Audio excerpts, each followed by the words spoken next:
இந்த குலசாமி கும்பிடும் பொழுது எல்லாரும் ஒன்று சேர்ந்து குலதெய்வத்தை வணங்கும் பொழுது ஏதாவது ஒரு சண்டை சத்தம் வரும். எல்லா கோயிலேருந்தே, இந்த கோயிலேருந்து கிடையாது, எல்லா கோயிலேருந்தே.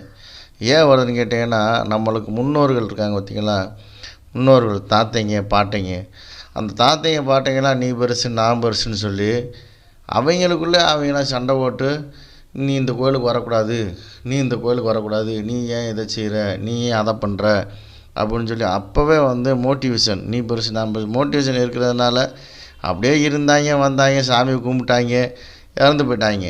இப்போ நம்ம இருக்கக்கூடிய ஜென்ரேஷன் என்ன பண்ணுவாங்க, அந்த கோயிலுக்கு போனால் அந்த பாட்டிங்களுடைய குணம் வந்துடும்.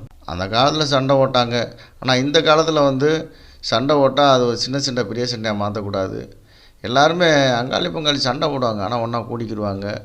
அன்னையிலேருந்து இன்னை வரைக்கும் அது நடைமுறையில் இருக்குது. ஆனால் அந்த குலதெய்வம்ல அந்த இடத்துல